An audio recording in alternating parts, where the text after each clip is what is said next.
नमस्कार, मैं अश्विनी कुमार। आज का मुद्दा में आपका स्वागत है। आज बात होगी दस्तक देते स्वाइन फ्लू पर, साथ ही चर्चा होगी तैयारियों पर, क्या पूरे हैं इंतजाम। हमारे साथ होंगे खास मेहमान, साथ ही चीफ एडिटर प्रताप राव।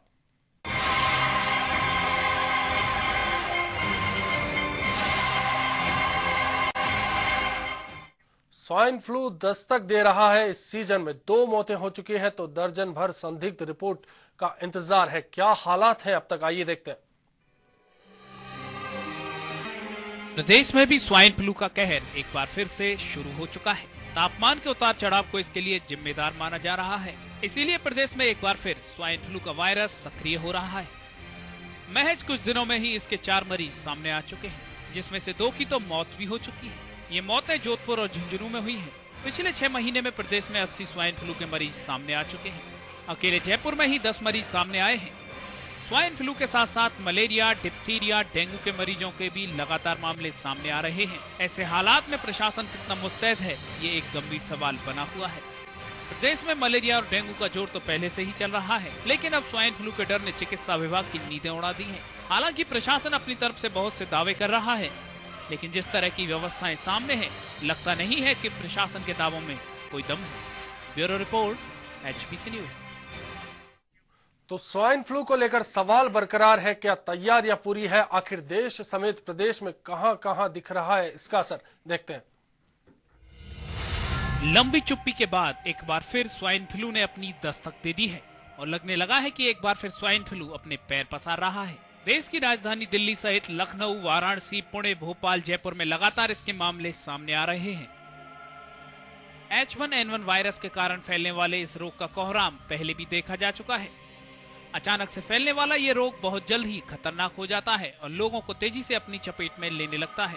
सामान्य तौर पर बुखार जैसा लगने वाला ये रोग बाद में खतरनाक हो जाता है, लेकिन सवाल यही है कि जिस तरह से ये बीमारी अपना कहर दिखा चुकी है, क्या प्रशासन उससे निपटने के लिए पूरी तरह से मुस्तैद है? Report, HBC news.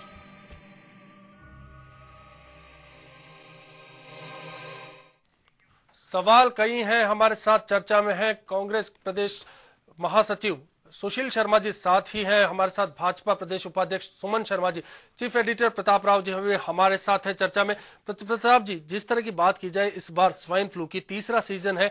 पिछले 2 सीजन में सैकड़ों मौतें हो चुकी है। सरकार कहती है कि पूरे इंतजाम है, लेकिन जमीन पर अगर देखा जाए तो कहीं ना कहीं तैयारियों में कमी कसक दिखती है। हाँ अश्विनी, क्योंकि स्वाइन फ्लू हमारे लिए एक बहुत बड़ी बीमारी बन चुका है।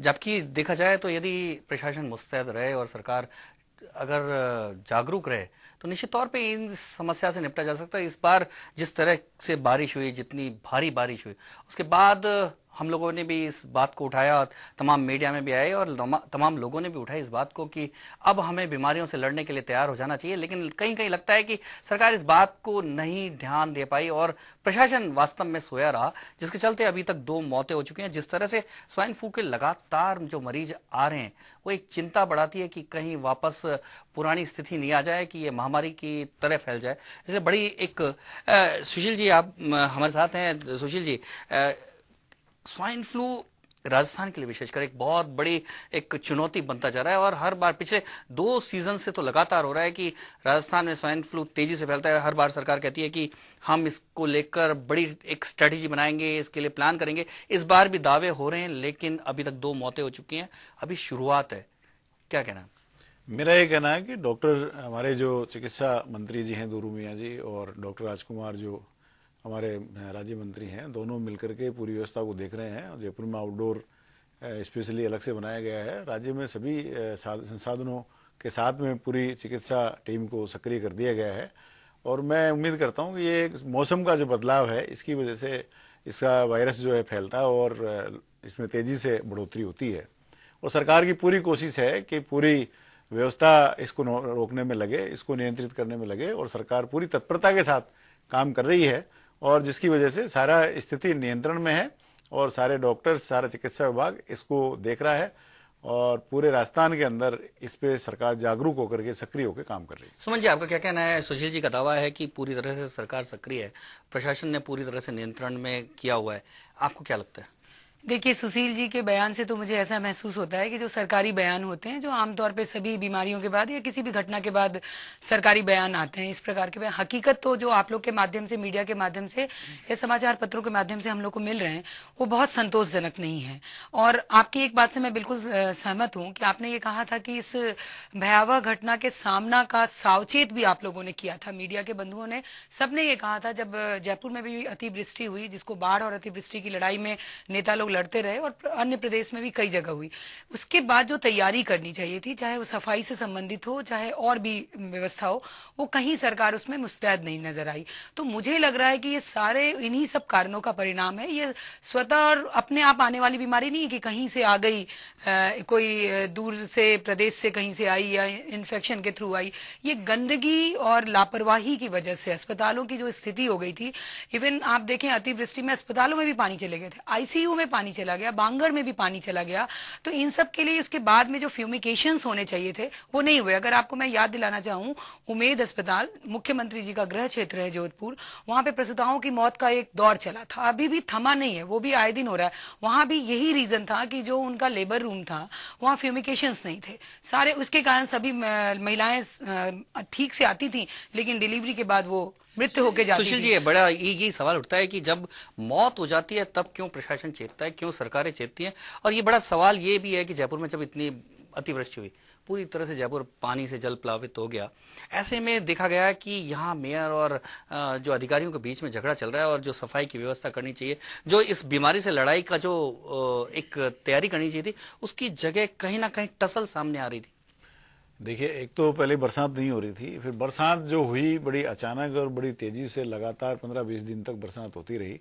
और आजकल में भी पिछले 2-3 दिन में भी अचानक बहुत तेज वर्षा अचानक होती है और सारी व्यवस्थाएं दरी की दरी रह जाती हैं। लगातार प्रशासन काम करते हुए भी अचानक अगर इतनी ज्यादा बरसात होने की वजह से जो सुरक्षा के प्रबंध हैं, जो दूसरे पानी निकासी के काम है, प्रशासन पूरी ताकत उसमें लगाए हुए है, और उसी वजह से जो दूसरे संसाधन हैं जो ध्यान देना चाहिए था, हो सकता है उसकी वजह से कमी रही हो। बाकी अभी घर घर में वहां जाकर के जैसे वाटर कूलर्स में वो दवाइयां डाल रहे हैं, छिड़काव कर रहे हैं, पूरी व्यवस्था सरकार पूरी उसमें लगी हुई है। सुशील जी, बड़ी बात है कि अभी तक 10 जयपुर में ही स्वाइन फ्लू, क्योंकि इसे एक प्रकार से मारक बीमारी माना जाता है, 10 मरीज आ चुके हैं, जो कि बड़ी तेजी से फैलता है।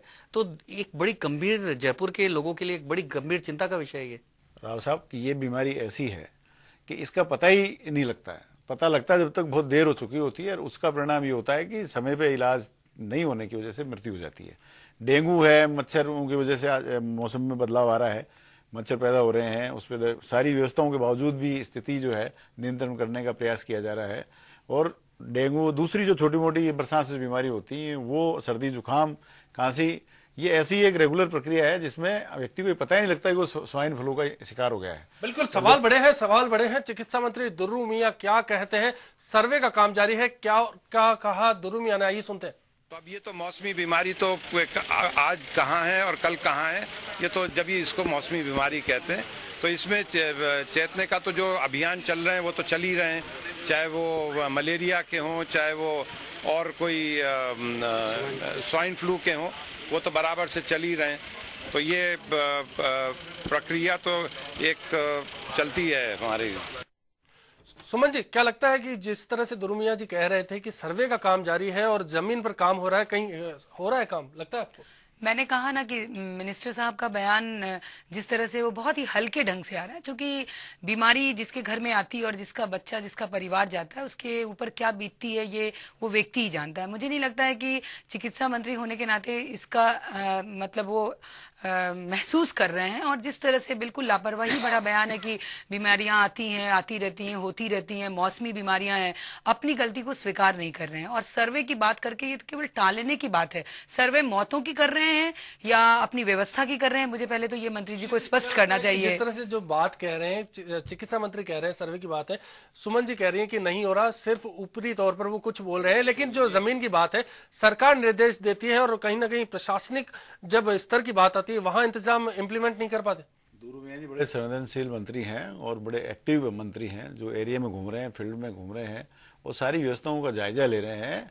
और जो उनका जो कहना है स्पष्ट तौर से जो वो देख रहे हैं, उनके सुपरविजन में काम हो रहा है, पूरे स्टेट के अंदर इन चीजों की जांच की जा रही है कि कहीं बीमारी ज्यादा नहीं फैले, स्वाइन फ्लू और दूसरी बीमारियों के अंदर अंतर जो है वो साफ नजर आना चाहिए। मैं तो आपने जो बहस शुरू की है, मैं इसको आपको बधाई देता हूं कि ऐसे समय में आपने कि आम आदमी को आपके माध्यम से मैं ये कहना चाहता हूं, 1 मिनट कहना चाहता हूं कि व्यक्ति जो है अपने जुकाम को, बुखार को दबाए नहीं और तुरंत वो अपनी चिकित्सा ले, जिससे वो स्वाइन फ्लू या दूसरी बड़ी बीमारी की में बचाव कर सके। सुशील जी, इसमें बड़ी बात आती है कि सरकार कई बार बयान देती है, सरकार की अपनी योजनाएं भी होती हैं, लेकिन जब नीचे तक इम्प्लीमेंटेशन की बात आती है उसमें इम्प्लीमेंट होती नहीं है। अब जयपुर में मंत्री का ये बयान आ गया है, लेकिन हम गांव के स्तर पे जाके देखें, डिस्पेंसरियों में दवाइयां नहीं है, डिस्पेंसरियों में डॉक्टर आते नहीं है, डिस्पेंस करने वाला कोई व्यक्ति नहीं है, उनको देखने वाला कोई व्यक्ति नहीं है। और जब उसके इम्प्लीमेंटेशन की बात आती है, वहां कहीं ना कहीं सरकार कमजोर नजर आती है। ऐसे में कहीं भी जिम्मेदारी तय नहीं होती कि आखिर में यदि कोई स्वाइन फ्लू के कारण 2 की मौत हुई है तो आखिर में कौन डॉक्टर जिम्मेदार है, वहां का कौन स्वास्थ्य अधिकारी जिम्मेदार है, वहां कौन चिकित्सा अधिकारी जिम्मेदार है। आज तक किसी चिकित्सा अधिकारी, डॉक्टर की या वहां के स्वास्थ्य के जो अधिकारी की कोई जिम्मेदारी तय नहीं हुई। क्या लगता नहीं है कि अब ये समय आ गया है कि जिम्मेदारी तय होनी चाहिए? ये कोई मॉडल तो है नहीं जिससे जिम्मेदारी तय होगी। ये तो एक बीमारी है जो मौसमी बदलाव की वजह से फैल रही है, और व्यक्ति खुद जो है, परिवार के जिम्मेदार लोगों को ये चाहिए कि वो तुरंत अपने जिसके भी ऐसी स्थिति है डॉक्टर के यहाँ पहुंचे, हॉस्पिटल में दिखाएं। आउटडोर में पूरे स्वाइन फ्लू के लिए वार्ड बनाया है, अलग से पूरी व्यवस्थाएं सरकार ने करी हैं। अब ये है कि हम हमारा ट्रीटमेंट प्रॉपरली लें, ये उसके ऊपर डिपेंड करता है। क्या आपका क्या मानना है सुमन जी? क्योंकि इनका कहना है कि इस तरह से जिम्मेदारी तय नहीं की जा सकती किसी भी प्रशासनिक अधिकारी की, लेकिन जहां तक देखा गया है कि ग्रामीण स्तर पे क्योंकि स्वास्थ्य व्यवस्थाएं सही नहीं होने के कारण ज्यादातर मौतें होती हैं, और जो जयपुर में भी या एसएमएस में आके मौतें होती हैं वो भी ग्रामीण इलाकों के होते हैं जिनको चिकित्सा नहीं मिल पाती। आपका क्या कहना है? देखिए, सुशील जी की बात से मैं बिल्कुल सहमत नहीं हूँ। ये आम बात समझ के इसको नहीं टालना चाहिए, बहुत ही गंभीर विषय है। इसको लेके पूरे राज्य के सभी जो महकमे के हेड हैं उनको गंभीरता लेनी चाहिए। आज मैंने समाचार पत्रों में पढ़ा कि एसएमएस के अधिकारी लोग भी जो ऑफिस माने डॉक्टर्स हैं वो आज मीटिंग कर रहे हैं स्वाइन फ्लू को लेके, जबकि राजधानी में 2 मौत हो गई, मुख्यमंत्री के गृह क्षेत्र में 2 मौत हो गई, और अभी तक इन लोगों को पता नहीं चल रहा था। और इस स्वाइन फ्लू से कोई पहली बार एसएमएस अस्पताल या अस्पताल जूझ नहीं रहा है। 3 साल से ये लगातार इस मौसम में ये लोग प्रहार करते हैं। तो ये सरकार या ये अस्पताल के सारे लोग क्या कर रहे हैं? प्रश्न ये उठता है कि अब यदि कहते हैं कि बाढ़ पहली बार आई, बहुत सालों बाद आई, तो अलर्ट तो होना चाहिए था। बीमारियां बाढ़ के बाद ही होती है, तो अस्पताल अब तक क्या कर रहा था? अभी मैं आज ही किसी चैनल पे देख रही थी, अस्पताल जो एसएमएस अस्पताल है उनके अधीक्षक वीरेंद्र सिंह क्या कहते हैं, कैसी तैयारी है। संवाददाता ऐश्वर्य गए थे वहां और बात की थी। हमने 2 वार्ड अलग स्थापित किए हैं जिससे इनकी स्पेशल केयर की जा सके और लोगों को समुचित इलाज मिल सके। क्या है कि वार्ड्स के अंदर जो नर्सिंग स्टाफ है उसकी काफ़ी शॉर्टेज है, तो इसलिए थोड़ा सा प्रयास ये भी किया गया है कि जो ओपीडी के अंदर जो नर्सिंग स्टाफ लगे हैं उनसे रिक्वेस्ट करके और उनको यहाँ पे वार्ड्स में लगाया गया है, जिससे कि जो सीरियस क्रिटिकली इल पेशेंट हैं उनकी अधिक से अधिक समुचित व्यवस्था इलाज की। तो वीरेंद्र चौधरी जी बोल रहे हैं, जिस तरह से बता रहे हैं कि नर्सिंग स्टाफ की कमी वो सबसे बड़ी परेशानी है, हालांकि मुस्तैद हैं, सावचेत हैं, तमाम इंतजाम देख रहे हैं वो।